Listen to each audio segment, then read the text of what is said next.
देखो इधर अगला जिला हमारा चूरू। इसके देखो उत्तर पूर्वी में राजस्थान स्थित गेटवे ऑफ थार के नाम से कहा जाता है। इसको याद रखना, गेटवे ऑफ थार के नाम से किस जिले को जाना जाता है, ये पूछा जा सकता है, तो वो हमारा चूरू होगा।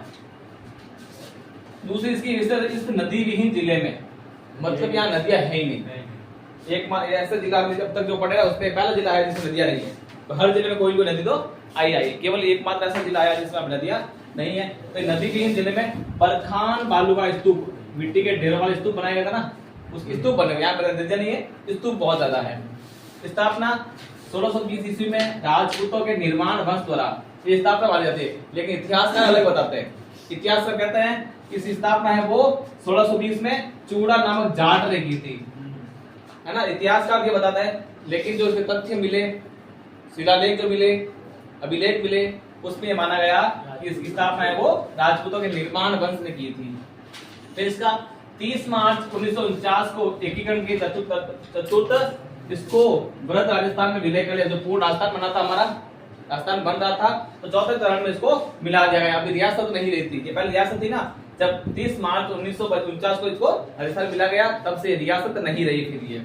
और फिर जो पूर्ण बनते हुए 7 जन्म आते थे 1 नवंबर 1956 को चूरू जिला घोषित कर दिया गया था। ऐतिहासिक परिदृश्य का इतिहास मान्यता अनुसार 1620 में चूड़ा नामक जाट में चूरू स्थापना की थी। इतिहास बताते हैं, शिलालेख अभिलेख ये बताते हैं। 1730 में खुशहाल सिंह ने वहां एक किले का निर्माण करवाया। फिर क्या होता है, बीकानेर के सूरत सिंह ने ठाकुर शिव सिंह के समय 1814 ईस्वी में चूरू पर आक्रमण किया था। बीकानेर के शासक ने, बीकानेर रियासत के शासक ने क्या किया, चूरू पर आक्रमण किया 1814 ईस्वी में। तो चूरू का तब क्या होता है, चूरू में लोहे के हथियार वगैरह थे वो खत्म हो जाते हैं, लोहे के गोले खत्म हो जाते हैं। उसके बाद में चूरू किले से चांदी के गोले फेंके जाते हैं, चांदी के गोले बना करके आक्रमण किया। उसके लोहा इतना खत्म हो जाता, चांदी निकालनी पड़ती थी। चांदी की एकमात्र ऐसा जिला है, रियासत रही जिसने चांदी के गोलों से आक्रमण, चांदी के गोलों से हथियार बनाकर इस्तेमाल किया था। आगे चलिए।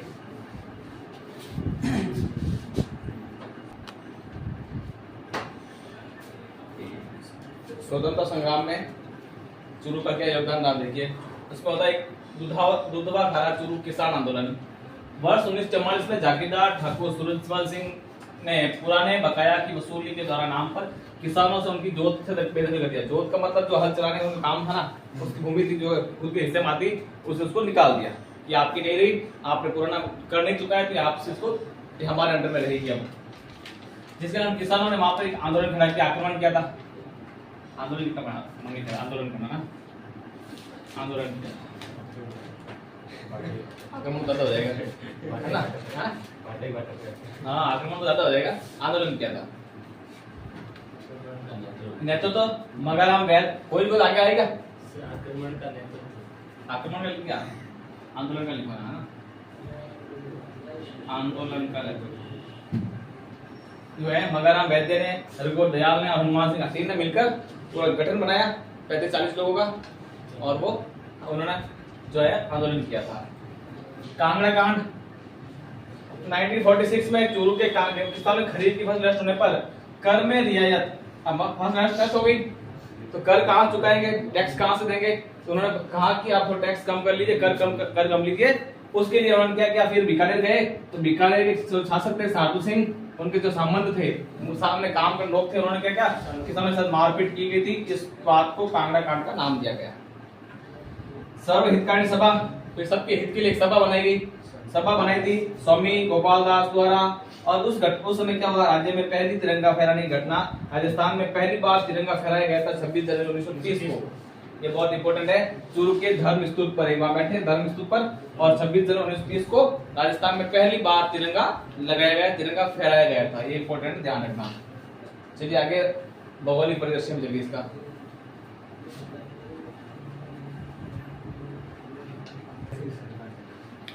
देखो इसका भौगोलिक परिदृश्य, पड़ोसी राज्य इसका सीमा लगती है हरियाणा से। चूरू की 6 जिले इसके पड़ोसी जिले हैं, बीकानेर, नागौर, डीडवाना, कुचामन, हनुमानगढ़, सीकर और झुंझुनू। सब एक दूसरे जुड़े हुए हैं। हम सीकर में पढ़ेंगे कि चूरू इसका पड़ोसी जिला है, बड़ा हमने झुंझुनू पढ़ लिया। सीढ़ी नुमा कुएं हैं जिन्हें स्थानीय भाषा में जोहड़ कहा जाता है। जोहड़ में पहले भी लिखाया था ये, झुंझुनू सिक्का में लिखाया था ये जोहड़ में कि सीढ़ी नुमा कुओं को जोहड़ कहा जाता है। 3 जिले हैं, सुजानगढ़ झील और ताल छापर झील। ये ताल छापर झील इंपोर्टेंट है ना, कहाँ है पूछा जाता है, ताल छापर झील कहाँ है, अधिकांश पूछा जाता है ऐसा सवाल ये। पनी हरियाणा, ये 3 जिले इसकी प्रमुख है। तो ताल छापर झील याद रखना आप। पानी की कमी के कारण यहाँ वनस्पति न के बराबर होती है, पानी यहाँ बिल्कुल बहुत ज्यादा कमी है तो चूरू जिले में। फिर यह प्रदेश का सबसे कम वन क्षेत्र जिला है तथा यहाँ की मुख्य वृक्ष खेजड़ी है। खेजड़ी तो सूखे में भी हो जाती है, रेगिस्तान में ही पाई जाती है। यहाँ चूरू की मुख्य वृक्ष चूरू का है वो खेजड़ी है। संवत्सर कोर्सर क्या है, एक शिकार जिले का शिकार निषेध क्षेत्र। यहाँ इस क्षेत्र में संवत्सर कोर्सर में शिकार करना वर्जित है।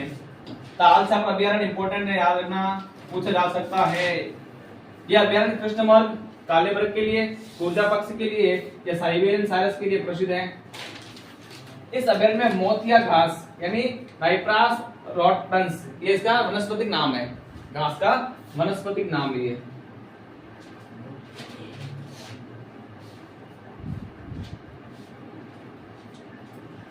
वर्ष 2021 में इस अभयारण्य में वन्य जीव प्रबंधन एवं मरु परिस्थिति तंत्र प्रशिक्षण संस्थान की स्थापना की गई थी। वर्ष 2021 में पशुपालन एवं डेयरी, यहाँ की चौकला नस्ल की भेड़ उन्नत किस्म की ऊन के लिए प्रसिद्ध है। ऊन के लिए सबसे फेमस कोई जीव है ना, तो भेड़ है। और भेड़ की भी कौन सा नस्ल की, चौकला नस्ल वाली, याद रखना। और इस चौकला नस्ल की भेड़ को भारत की मेरिनो कहा जाता है। ये सवाल बड़े से बड़े कॉम्पिटिशन पूछा जाता है, रीट में भी पूछा जाता है इस सवाल को। भारत की मेरिनो चौकला नस्ल की भेड़ है। हरियाणवी गाय तथा शेखावटी बकरी यहाँ की मुख्य पशु संपदा। चूरू में अधिकांश हरियाणवी गाय के पड़ोसी राज्य पड़ता है और शेखावटी क्षेत्र है, वहाँ की बकरियां इनके लिए एक प्रमुख पशुधन के रूप में होता है। चलिए आगे, जल परियोजनाएं लगाओ हेडिंग। जल परियोजना पहले 14 कुंभाराम लिफ्ट नहर, इंदिरा गांधी नहर से लिफ्ट नहर के तहत उस योजना से जिले में सिंचाई होती है। इंदिरा गांधी नहर निकलती है, फिर ये कुंभाराम जाट लिफ्ट नहर की योजना से वहां पर जिले पानी डिवाइड होकर जिले तक पहुंचता है। आपनी परियोजना पहले और आई थी, बताओ किस जिले में पढ़ी थी हमने, झुंझुनू में और पढ़ी थी आपनी परियोजना। ये जर्मनी की सहायता से पेयजल आपूर्ति करवाती है। चूरू बिसाऊ जल परियोजना, चूरू झुंझुनू की जलापूर्ति के लिए है, बहुत खास नहीं है। प्रोजेक्ट मित्तल, प्रोजेक्ट जलधारा, एलन मित्तल द्वारा राजगढ़ में पेयजल सुविधा तो इसकी शुरुआत की गई थी। याद रखना ये ना प्रोजेक्ट वाले ये पूछता है क्योंकि आदि वॉच ऊपर तक आया है ना, इसको जो शुरुआत करने वाला है लक्ष्मीनारायण मित्तल, उसका पूछ सकता है। राजीव गांधी सिद्धमुख नहर परियोजना, इसे चूरू जिले की तारागढ़ तहसील को जल सुविधा मिलती है। फिर फसलें यहाँ की खरीफ की फसल, एक जिला ऐसा या खरीफ की फसल बोलते हैं, खरीफ की फसल किसे कहते हैं, गर्मियों में वही है, सर्दियों में। हाँ, नवरात्रि के बाद में वही जाती है, नवरात्रि के बाद में जो अक्टूबर नवंबर दिसंबर जनवरी फरवरी है ना, नवंबर दिसंबर जनवरी फरवरी बोई जाने वाली फसलें है ना, ज्वार बाजरा मोठ तिल गेहूं, ये सब खरीफ की फसलें होती है। और मार्बल खनिज मुख्य खनिज, वहां पर खनिज में मार्बल और सैंडस्टोन के डॉट दिसंबर अक्टूबर मेरी फसल बोई, दिसंबर अक्टूबर खरीफ की फसलें इसमें है, देख मोठ तिल गेहूं, ये मोठ तिल गेहूं क्या बोले, ये सब रबी की मेरी फसल बोई है। लेकिन गवार मोठ बाजरा ये खरीफ रबी की फसल बोला, लेकिन सर्दियों में बोई जाती है क्योंकि पानी कमी है। यहाँ कह रहा है पानी की नहीं नहीं के बराबर पानी की कमी के कारण सिंचाई साधन की कमी। सिंचाई कैसे होती है, पानी से होती है, पानी की कमी यहाँ पर। तो यहाँ पर ऐसी फसलें बोलते हैं जिसको पानी की आवश्यकता कम होती है और वो सर्दी के ओस से भी उसको सिंचाई हो जाती है। अब गेहूं सर्दी में क्यों बोए, नहर खुले तो ठीक, ओस कुछ जावे। फिर उद्योग, यहाँ वेस्टर्न रिफनिंग मिल चूरू में, लेदर जूती क्लस्टर, पीओपी क्लस्टर, पापड़ बड़ी है बड़ा चूरू में, ठीक है। टाई डाई क्लस्टर, लाख की चूड़ियां, ये ध्यान रखना इसमें, लाख की चूड़ियां चूरू की। हस्तशिल्प उद्योग, चंदन काष्ठ शिल्प, चंदन की लकड़ियां का काष्ठ शिल्प होता है ना, उसके लिए मालचंद का जांगीर परिवार ध्यान रखना। हर कोई तो परिवार आता ही आता है ना, जैसे वो फड़ में आया था जोशी परिवार शाहपुरा का, ख्याल में कौन सा आया था, ख्याल कौन से परिवार की प्रसिद्ध है, ब्राह्मण परिवार का, ब्राह्मण परिवार था ख्याल, इधर याद है तो आ जाइए सर। आई तब क्या मतलब तब की कैसे बताओगे यार, ट्वेल्थ पास हो बना ले, मैं तो 2000 जोड़ दी बाकी मैं ग्रेजुएशन तब सेकंड ईयर था, यूं तो सेकंड वाला भी बता। गोली को एग्जाम निकाल 12th पास है ना, कांस्टेबल हो ही जाते वही तो क्यों चलो कांस्टेबल तो हो ही जाते। बंदेजगारी का सुधारगढ़ का बंदेजगारी परिषद है। चलिए आगे स्थापत्य कला में बताइए अंधा है देखो जब स्थापत्य कला इसकी नहीं कोई बात नहीं। देखो अब ये पूरा किला कौन सा बनाया ठाकुर कुशाल सिंह ने? आगे इसमें स्थापत्य कला में चूरू का किला बनाया था 1739 में ठाकुर कुशाल सिंह द्वारा निर्माण। इसमें गोपीनाथ मंदिर स्थित है और प्रसिद्ध क्यों है ये? चांदी के गोले दागने के लिए चूरू का किला प्रसिद्ध है। बीना देसर का किला निर्माण ठाकुर दुलेर सिंह करवाया था महाराजा गंगा सिंह के समय में। धर्म स्तूप चूरू में स्थित यह सर्वधर्म संभाव का प्रतीक है, जिस पर भगवान कृष्ण, बुद्ध, महावीर, गुरु नानक और शंकराचार्य की प्रतिमाएं स्थित है, मूर्ति स्थित है। सुरना हवेली ये एक 6 मंजिला इमारत है जिसमें 1100 खिड़की दरवाजे हैं, इसलिए इसको शेखावटी का हवा महल, ये याद रखो, शेखावटी का हवा महल सुरना हवेली जो चूरू में स्थित है। फिर आता है यहाँ अन्य हवेलियां भी था, सेठानी का जोड़ा, ये भी कहाँ है? सुरना हवेली और चूरू, ये भी दोनों याद रखना। मालजी का कमरा, मालजी अलग आदमी थे, मालजी बहुत मालवाड़ा असली व्यक्ति थे, है ना। निर्माण करवाया उन्होंने 1920 में सेठ मालचंद द्वारा। 1920 में एक व्यक्ति होता है जो 3 लाख रुपए खर्च करके कमरा बनाता है खुद के लिए पर्सनल। उसमें क्या होता है, उसमें अपने वो टाइम पास करता है, मनोरंजन, साथ बैठ जाएगा, सामने लोग लड़कियां वो नचाते थे, डांस करते थे, इसलिए उसको संगीत महफिल का, इस कमरे को संगीत महफिल भी कहा जाता था। फिर ये फ्रांस की स्थापना शैली की आधार पर देखो आदमी कितना रहा होगा कि 1920 में यहाँ से लगभग 104 साल पहले उसने फ्रांस की स्थापना शैली को अपने घर में बना लिया था। और इसका उपनाम है गोगा जी की तीर्थ। चूरू का उपनाम क्या है? गोगा जी की तीर्थ स्थली। ठीक है, बाकी चर्चा अगली क्लास में करेंगे।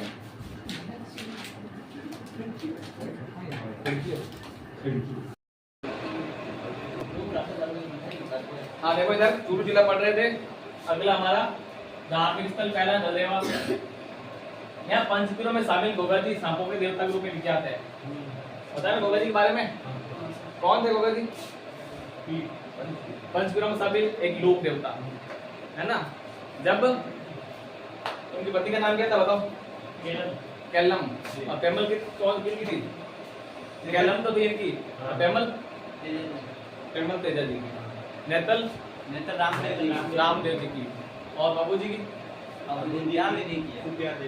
सुपियार देवी, है ना। क्या है? सुपियार देवी। जब जाते हैं है ना कैलम के पास में, ससुर जी मना कर देते हैं, भाई इसको आप तो एज में बड़े हो, आपकी शादी नहीं कर सकते इसके साथ। फिर गोगा जी कहाँ से नाराज होकर चले जाते हैं, है ना। गोगा जी फिर मैसेज करते हैं, one day I will you will miss मी। फिर वहां से जाने के बाद भी भेजते हैं नागिन को, है ना, कि उसकी अंगुली पे काट देना।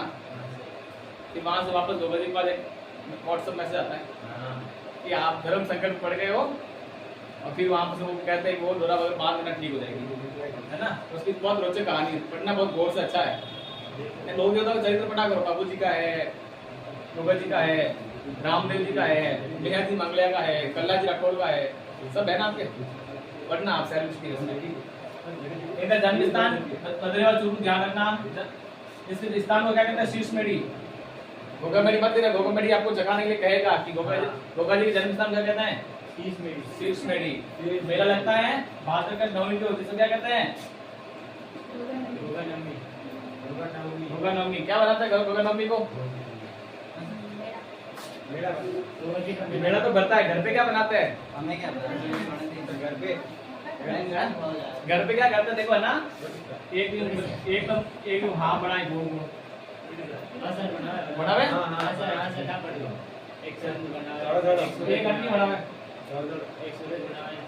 ठीक है। आज कोई मोटो भाग हो गया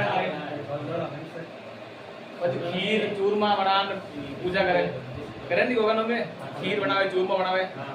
ऐसे घर में, मेरे घर में जब पानी का होता परिंदा पर ऐसे हम बनाते हैं। ये पवित्र पानी का रखना जगह को पवित्र माना जाता है ना। हमारे हिंदू धर्म में जहाँ घर में पानी पड़ा था वो जगह पवित्र होती है, तो ऐसा बना करके गोगा नवमी को पूजा की जाती है। गोगा जी बड़ा छा बेटा हिंदू मुस्लिम समान रूप से भगवती की पूजा करते हैं, आराधना करते हैं, जैसे राम सब भी रामदेव जी करते हैं। पंचपीरों में लगभग सब दोनों धर्म पूजते हैं, हिंदू भी पूजते हैं, मुस्लिम भी पूजते हैं इनको। फिर आता है साहबा गुरुद्वारा। निर्माण स्थल क्यों बनाया गया? जोगीदास, गुरु नानक, गोविंद सिंह तीन यहाँ आने जाना करते थे शुरू में, उसकी याद में यहाँ पर एक साहबा गुरुद्वारा बनाया गया, क्योंकि तीनों है वो किस धर्म से संबंधित है? सिख धर्म से संबंधित गुरुद्वारा बनाया गया था उनके लिए। सालासर बालाजी जू आसोरा गांव, ध्यान रखना इस स्थान पर एकमात्र मूर्ति है। राम लक्ष्मी क्या है? क्यों तुम्हारे घर में? श्योर बताओ, श्योर करो। और मेला कब पड़ता है इनका? सालासर बालाजी चैत्र व आश्विन पूर्णिमा को। वैसे हनुमान जयंती कब आती है? रामनवमी अभी गई हनुमान जयंती। हनुमान जयंती आती कब? हनुमान भी कॉलेज की क्यों? ये 23 जनवरी को ही। हां 23 जनवरी को। जनवरी को कभी आती नहीं है। अभी तो हनुमान जयंती मनाई। हनुमान जयंती आती है, जनवरी थोड़ी आती। अरे वो अपने वो दिखाया था ना, 23 जनवरी को हनुमान जयंती। 22 जनवरी को राम मंदिर उद्घाटन था, वो इसलिए 22 जनवरी को था। हनुमान जयंती मनाई जाती है चैत्र पूर्णिमा को, ध्यान रखना। हनुमान जयंती मनाई जाती है चैत्र पूर्णिमा को, और मेला भी इसलिए चैत्र पूर्णिमा को भरता है। वो साल मेला गए कभी? पहला गए तो हमको और देखिए, बट नुक्ती नमकीन नहीं जाने, ठीक है? ये नहीं हमारी गेट में लापी बना जाओ ना, हम लापी मिली नहीं मिली, पहुंच मिल गया। चलो आगे। मेला पड़ता है चैत्र पूर्णिमा को। फिर आता है इच्छापुर बालाजी मंदिर, द्रविड़ शैली में निर्मित है मंदिर है, जिसमें हनुमान जी की राजा की तरह आशीर्वाद की मुद्रा में बैठे हैं। ऐसे आशीर्वाद मुद्रा बना के बैठे हैं राजा की तरह, और प्रजा को आशीर्वाद है, मां से मुस्कुरा रहे हैं, मां से आशीर्वाद मिल रहा है। मुद्रा नहीं है, मुद्रा है। देखो कितना गौर से मुद्रा बैठे, मुद्रा मतलब इंग्लिश में तो पोजीशन। मेला भरता है इच्छापुर बालाजी का प्रतिवर्ष बसंत पंचमी को, या बालाजी का समझ करके चैत्र पूर्णिमा करना। इच्छापुर बालाजी का मेला है वो बसंत पंचमी को बनता है, और बसंत पंचमी माँ सरस्वती दिवस के रूप में शिक्षा है ना, सरस्वती जयंती मनाते उस दिन। देखो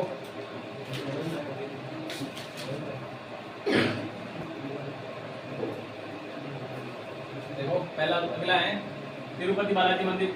सोनलाल जानोतिया के प्रयास से दक्षिण भारत की मंदिर शैली के आधार पर, दक्षिण भारत में तमिलनाडु में जो बेंगलोर मंदिर है, उसी शैली में ये बनाया गया। एक उसी नाम वही दिया गया जो वहाँ तिरुपति बालाजी बेंगलोर नाम दिया, उसी बेंगलोर के नाम से यहाँ मंदिर बनाया गया। इसका उद्घाटन किया था सन 1994 में जनवरी में भैरव सिंह शेखावत द्वारा। कौन थे भैरव शेखावत? सीएम थे और भारतीय उपराष्ट्रपति थे।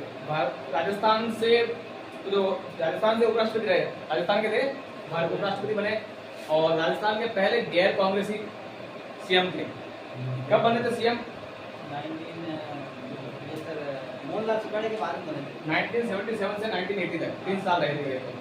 और सीएम का उपराष्ट्रपति कब बने थे? 2002 से 2007। 2002 से 7 तक उपराष्ट्रपति रहे। कौन से जिले से रहे? झुंझुनू से ना। चलिए फिर काली माता मंदिर 10 शताब्दी के सब सियानन डूंगरी नामक स्थान पर निर्मित। इस मंदिर में देखो एक मंदिर है जिसमें मानव, किन्नर, यक्ष, गंधर्व सभी की मूर्ति लगी गई है ना। मनुष्य की, किन्नर हैं, यक्ष प्रजाति लोग थे, गंधर्व लोग थे, उन सब की मूर्तियां इस काली माता मंदिर में लगाई गई है। डूंगर बालाजी एक डूंगरबाज पहाड़ी है, उस पर हनुमान जी का मंदिर है, इसलिए इसको डूंगर बालाजी कहते हैं। फिर था प्रमुख व्यक्तित्व कन्हैयालाल सेठिया, बहुत बड़ी हस्ती एक राजस्थान की, जिनका जन्म होता है 11 सितंबर 1919 को सुजानगढ़ चूरू जिले के अंदर। उनको राजस्थानी भाषा का विश्व पितामह, राजस्थानी भाषा में एक से एक बढ़कर उन्होंने रचनाएं लिखी हैं। इसमें से धरती दोहराई बहुत प्रसिद्ध हुई, और पाथर और पीथल, ये 2 रचनाएं हैं उनकी, बहुत विश्व प्रसिद्ध रही है, तो पूरा भारत में जानी जाती है। सम्मान पुरस्कार कौन कौन से मिले इनको?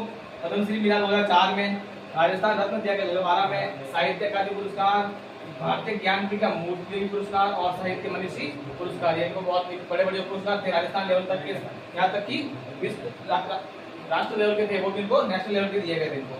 ये थे कन्हैयालाल सेठिया। चलिए आगे।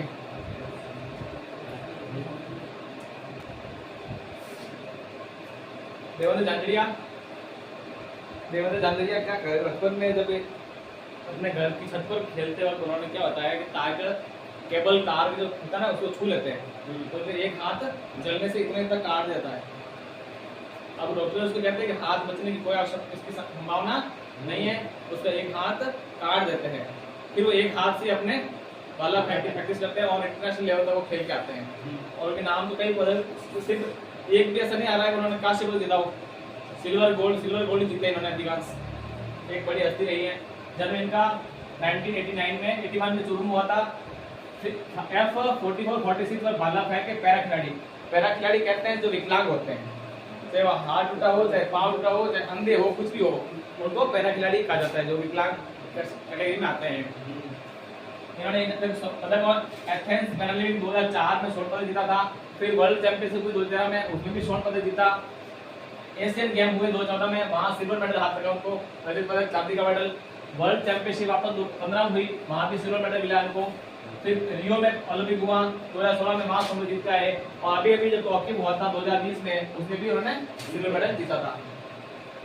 ये पैरालंपिक 2 स्वर्ण पदक जीतने वाले भारत के पहले पैरालंपिक खिलाड़ी हैं।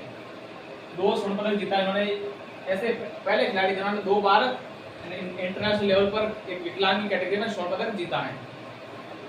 अर्जुन अवार्ड मिला इनको 2004 में, पद्मश्री मिला दोबारा में, मेजर ध्यानचंद खेल रत्न पुरस्कार 2017 मिला, और अभी 2022 में इनको पद्म भूषण से सम्मानित किया गया 2 साल पहले। और आज वो है एक MD बनने जा रहे हैं, है ना, अपने जिले के एक प्रतिनिधि तौर पर जाएंगे। कृष्ण पूनिया, जन्म 5 मई 1970 से अग्रोहा हरियाणा में हुआ था। फिर हरियाणा से वहां उनके चूरू के जो कृष्णा वीरेंद्र पूनिया थे, वीरेंद्र पूनिया के साथ उनकी शादी हो जाती है। शादी करके वीरेंद्र पूनिया यहाँ आते हैं, तब से वो चूरू की कहलाती है, और जहाँ जाती है तो राजस्थान का नाम ही रोशन करती है। पदक कॉमनवेल्थ गेम में दिल्ली 2010 में उन्होंने स्वर्ण पदक जीता था। पुरस्कार 2010 में अर्जुन अवार्ड मिला, 11 में पद्मश्री अवार्ड मिला।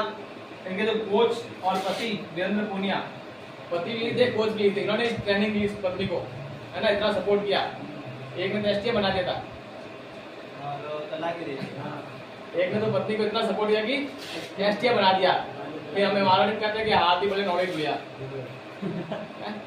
इंद्रिन बाउंड्री हैंग किया, है ना, वो तो वो चली गई। फिर विशिष्ट गुरु विशिष्ट पुरस्कार दे रहा, मानव प्रताप और द्रोणाचार्य पुरस्कार इनके पति को मिला हुआ है। एक बेस्ट कोच का अवार्ड इनको दिया गया है। पति भी बहुत, दोनों है ना, रेलवे में गवर्नमेंट जॉब करते थे, रेलवे डिपार्टमेंट से उन्होंने ये टूर्नामेंट में भाग लिया। और फिलहाल जो है रेलवे की कुछ साल नौकरी करने के बाद कृष्णा पूनिया ने वो नौकरी छोड़ दी और अभी कांग्रेस ज्वाइन की हुई है। कांग्रेस में वो एक नेता के तौर पर कृष्णा पूनिया आज भी है। चलिए आगे चलते हैं। नाम नहीं सुना अभी तक कृष्णा पूनिया का? और इसके व्यक्तित्व, भरत व्यास, ये मालिक तेरे बंदे हम गीत के रचयिता, जो प्रार्थना मगर पढ़ा जाता है ना, ये याद है, इंपॉर्टेंट सवाल है ये मालिक तेरे बंदे हम के गीत के रचयिता भरत व्यास। जैसे बोलता है राष्ट्रगान रचयिता कौन है? Who has written our national anthem? Rabindranath Tagore. और नेशनल सॉन्ग ऐसे वैसे मालिक तेरे बंदे हम के रचयिता है भरत व्यास। गोपाल दास, स्वामी गोपाल दास एक स्वतंत्र सेनानी थे, जिन्होंने पुत्री पाठशाला, कबीर पाठशाला 2 की स्थापना की थी स्वामी गोपाल दास ने। और एक हेमचंद प्रकाश, लता मंगेशकर के संगीत गुरु, बहुत बड़ी हस्ती है ना लता मंगेशकर। तुमने क्या उत्तर प्रदेश में उनकी कितनी बड़ी प्रतिमा देखी होगी आपने। भवानी शंकर पखावज के बाजीगर नाम से प्रसिद्ध है। एलएम मित्तल जो कल पढ़ा था हमने, है ना, स्टील की बहुत बड़ी कंपनी है, देखो स्टील किंग कहते हैं। कर्नल किशन सिंह प्रथम महावीर चक्र विजेता, राजस्थान के पहली बार महावीर चक्र कर्नल किशन सिंह राठौर को दिया गया। और एक हनुमान प्रसाद पोदार है, जो गीता प्रेस गोरखपुर से धार्मिक किताबें छपती है, हमारी गीता है, भगवत गीता है ना, महाभारत किताबें, रामायण किताबें, विधिक उनके संस्थापक हैं। और एक कल्याण नामक पत्रिका चलाते हैं। इन्होंने भारत रत्न लेने से मना कर दिया, क्योंकि भारत ना कितनी बड़ी, कितना त्याग किया है, कितना बड़ा सेक्रीफाइस है। लोग कोई जिंदगी निकल जाती है इस पुरस्कार को लेने के लिए, उन्होंने एक पल में मना कर दिया था। विविध तथ्य में देखिए, महिला मिनी बैंक, राजस्थान का प्रथम महिला मिनी बैंक सालासर में, ध्यान रखना, ये भी मिनी बैंक पूछ सकता है। कबूतरी नदी है चूरू में, कच्ची घोड़ी और गिरी नदी कहाँ का है? नाटा संग्रहालय वो एक नाटा हवेली है जिसमें नाटा परिवार का खुद का संग्रहालय है। बस नाटा संग्रहालय यही है कि एक परिवार का संग्रहालय, नाटा संग्रहालय, नाटा परिवार के संग्रहालय। ठीक है, बाकी चर्चा अगली क्लास में करेंगे। ये जिला पूरा हुआ।